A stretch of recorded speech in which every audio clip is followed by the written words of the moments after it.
এমনটি হতে পারে যে আপনি একজন জিনিয়াস, কিন্তু এই কথাটি আপনি এতদিন ধরে জানতেন না। আপনাদের মধ্যে থেকে অনেকে হয়তো ভাবতে পারেন যে আমার তো পরীক্ষায় এত মার্কস আসে না, ধুর আমি কোনো কাজেরই না। জিনিয়াস তো দূরের কথা, আমার দ্বারা সাধারণ কাজগুলি হবে না।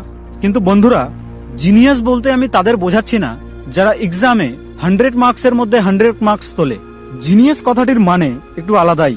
নিজের ভেতরে একটু উকি মারে দেখুন। এমনও হতে পারে আজকের এই ভিডিওটির শেষে হয়তো আপনি আপনার ভেতরের সেই সুপার হিউম্যানকে খুঁজে পেতে পারেন, যাকে হয়তো আপনি এতদিন ধরে গুরুত্বই দেননি। এটি তো একটি সাধারণ ব্যাপার যে কোনো ব্যক্তি বহু বছর পড়াশোনা করার পর জিনিয়াস হন। কিন্তু আপনি কি জানেন, রিসেন্টলি সায়েন্টিস্টরা কিছু ট্রেটস বা লক্ষণকে আবিষ্কার করেছেন, যার মাধ্যমে আপনি জানতে পারেন যে আপনি একজন জিনিয়াস ব্যক্তি না একজন সাধারণ ব্যক্তি। আমি এমনই কিছু বিহেভিয়ার এবং হ্যাবিটস অর্থাৎ আচরণ এবং অভ্যাস সম্বন্ধে বলবো, এবং সেগুলি যদি আপনাদের মধ্যে থেকে থাকে তাহলে আপনি ডিসাইড করতে পারবেন যে আপনি একজন জিনিয়াস না সামান্য ব্যক্তি। আরেকটি কথা আমি আপনাদের বলে দিই, যে বিষয়গুলি নিয়ে আমি আপনাদের আলোচনা করব সেগুলিকে ফানি বা হাস্যকর বলে আপনি মনে করে নিয়েন না, কারণ বিজ্ঞানীরা মানুষের ব্রেনকে বহু বছর রিসার্চ করার পর এই সাইনগুলিকে ডিসকভার করেছেন। তাই আমি আপনাকে যে ইনফরমেশন দিতে চলেছি সেটি সায়েন্টিফিক এবং আপনার কাজের। এই ভিডিওটিকে লাস্ট অবধি দেখুন এবং শেষে আপনি জানতে পেরে যাবেন যে আপনি একজন জিনিয়াস না সামান্য ব্যক্তি। যে সমস্ত বিষয়গুলিকে আমি আপনাদের বলবো সেই সমস্ত বিষয়গুলিকে আপনারা আপনাদের সঙ্গে ম্যাচ করাবেন এবং তুলনা করে দেখবেন যে সেগুলি মিলছে কিনা। সেই ট্রেটস বা লক্ষণগুলি যদি আপনার সঙ্গে মিলে যায় তাহলে আপনি বুঝতে পারবেন যে আপনি একজন সামান্য ব্যক্তি নন, আপনি একজন জিনিয়াস ব্যক্তি এবং আপনি অন্যদের থেকে আলাদা।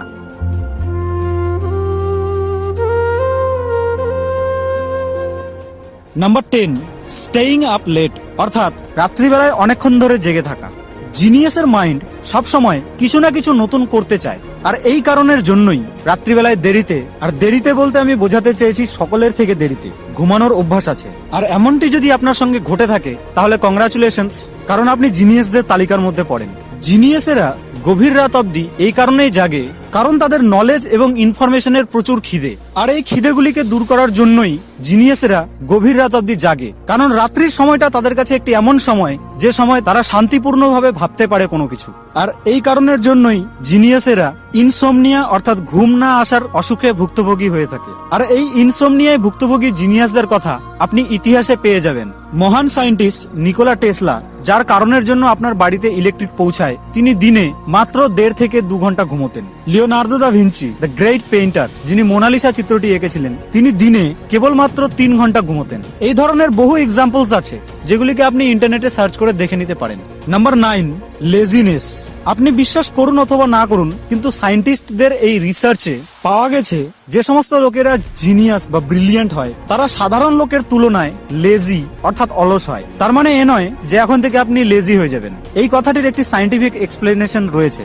সারা দিনে আপনি যে সকল খাবারগুলি খান এবং সেখান থেকে যে পরিমাণ এনার্জি তৈরি হয় তার 20% এনার্জি আমাদের ব্রেন ইউজ করে।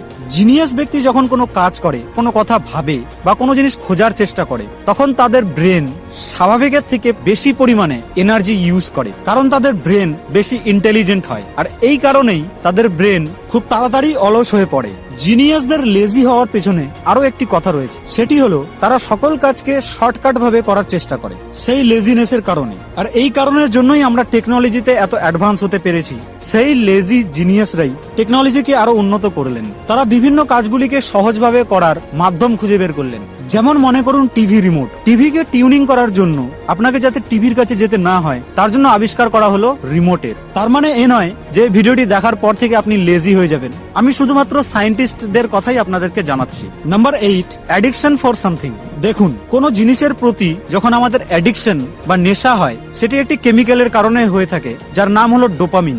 এবং যারা জিনিয়াস হন তাদের ব্রেন অন্যদের ব্রেনের থেকে বেশি পাওয়ারফুল হয় এবং তাদের ডোপামিন সেন্সিটিভিটি খুব হাই মাত্রায় হয়ে থাকে, অর্থাৎ তাদের মস্তিষ্ক বা ব্রেন সবসময় হাই থাকতে চায়, অর্থাৎ উঁচুতে থাকতে চায়। আর এটার কারণেই তাদের কিছু না কিছুর উপর অ্যাডিকশন বা নেশা থাকে। কম্পিউটার গেমের অ্যাডিকশন, মোবাইল ফোনের অ্যাডিকশন, যে কোনো ধরনের অ্যাডিকশন হতে পারে। দেখুন, আমি তো জানি না যে আমি একজন জিনিয়াস না সাধারণ ব্যক্তি, কিন্তু আমার একটি অ্যাডিকশন আছে যা হলো আপনাদের জন্য ভিডিও তৈরি করা। Number 7, less social. কম সোশ্যাল হওয়া, লোকের সঙ্গে কম কথাবার্তা বলা অথবা লোকের সঙ্গে মেলামেশা কম করা, এগুলি কিন্তু এক ধরনের নেগেটিভ জিনিস। আর এই নেগেটিভিটিগুলি সেই সমস্ত লোকেদের মধ্যে পাওয়া যায় যাদের ব্রেন কমপ্লেক্স এবং ইন্টেলিজেন্ট হয়।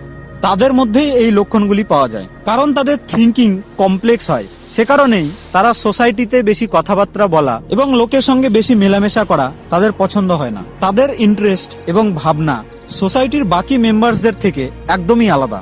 একটি নয়, দুটিও নয়, হাজার হাজার রিসার্চে পাওয়া গেছে যে intelligent people are less social. Number 6, search for new things and travelling. যদি আপনি নতুন নতুন জায়গায় যাওয়া পছন্দ করে থাকেন তাহলে কংগ্রাচুলেশনস, কারণ জিনিয়াসদের ব্রেন নতুন জায়গাকে এক্সপ্লোর করতে ভালোবাসে। একটি শব্দ আছে যাকে আমরা বলি নোভেলটি। এই নোভেলটি কথাটির মানে হলো যে কোনো জিনিসকে দেখা। তো জিনিয়াসদের মধ্যে এই নোভেলটির ইচ্ছা খুব বেশি পরিমাণে থাকে। তারা সবসময় নতুন জায়গাকে এক্সপ্লোর করতে ভালোবাসে। আমার এই ভিডিওটি দেখে প্রতি সেকেন্ডে আপনার কিছু নতুন জ্ঞান লাভ হচ্ছে। তো এই যে নিউ বা নতুন শব্দটি, এই শব্দটি হলো নোভেলটি। তো যদি আপনি আমার সাবস্ক্রাইবার হয়ে থাকেন এবং নতুন নলেজ গেইন করতে চান তাহলে কংগ্রাটস, কারণ আপনি জিনিয়াসদের তালিকার মধ্যে পড়েন। Number 5, thinking before sleeping. ঘুমানোর আগে কোনো বিষয়কে নিয়ে যদি আপনার ভাবার অভ্যাস থাকে তাহলে ফের আপনাকে কংগ্রাচুলেশনস এবং ওয়েলকাম টু জিনিয়াস গ্রুপ। এর আগের দিনটিতে কি কি হয়েছিল, আজকের দিনে কি কি ঘটনা ঘটলো এবং কালকে কি কি ঘটনা ঘটবে, এই সমস্ত বিষয়গুলি ঘুমানোর আগে যদি আপনার মস্তিষ্ক ভেবে থাকে তাহলে এটি একটি সংকেত যে আপনি একজন জিনিয়াস। এটার কারণ হলো আপনার ব্রেন স্মার্ট এবং সে আপনাকে কোনো না কোনো কিছু ভাবার বিষয় সবসময় দিয়েই থাকে, যাতে পরের দিনের কোনো ঘটনাকে আপনি ভালোভাবে হ্যান্ডেল করতে পারেন। যারা নর্মাল লোক হয় তারা বেশি ভাবনা চিন্তা করে না, কিন্তু যারা জিনিয়াস হয় তাদের ব্রেনের মধ্যে সবসময় কোনো না কোনো অ্যাক্টিভিটি হতেই থাকে। সে প্রতিটা জিনিসকেই খুব গভীরভাবে দেখে। Number 4, curious nature. একজন জিনিয়াস সবসময় কিউরিয়াস হয়। কিউরিয়াসিটি কথাটির মানে হলো কোনো জিনিসকে জানার ইচ্ছা। নর্মাল লোকেদের মধ্যে নর্মাল কিউরিয়াসিটি থাকে, কিন্তু যারা জিনিয়াস তাদের কিউরিয়াসিটি অনেক হাই লেভেলের হয়। যদি আপনার মধ্যে কোনো জিনিসকে জানার উৎসুকতা থাকে তাহলে এটি জিনিয়াসের লক্ষণ। কোনো জিনিসকে জানার ইচ্ছা যদি বাকিদের থেকে আপনার বেশি হয়ে থাকে তাহলে আপনার ব্রেনের নিউরনের ঘনত্ব বাকিদের ব্রেনের থেকে অনেক বেশি হয়। আর এই কারণের জন্যই সমস্ত জিনিসকে আপনার জানার খুব গভীর ইচ্ছে থাকে। Number 3, talking to yourself. হ্যাঁ, আপনি ঠিক শুনেছেন, জিনিয়াসেরা নিজেদের সঙ্গে কথা বলতে ভালোবাসে এবং এই একা একা নিজের সঙ্গে কথা বলাটি খুব স্পেশাল জিনিস। এই ক্ষমতা সকলের মধ্যে থাকে না। তো যদি আপনি একজন জিনিয়াস হয়ে থাকেন তাহলে আপনি কোনো জিনিসকে গভীরভাবে ভাবেন, সেটিকে বোঝার চেষ্টা করেন এবং মাঝে মাঝে নিজের সঙ্গে কথা বলেন। Number 2, blue eyes. এই কথাটা তো আপনি নিশ্চয়ই জানেন যে পৃথিবীর এই 700 কোটি পপুলেশনের মধ্যে মাত্র 8% লোকের ব্লু আইজ আছে। কতগুলি ইউনিভার্সিটির রিসার্চে পাওয়া গেছে যে যাদের ব্লু আইজ থাকে তারা স্ট্র্যাটেজিক থিঙ্কার বা রণনৈতিক বিচারক হয়ে থাকে। Number 1, nail sign.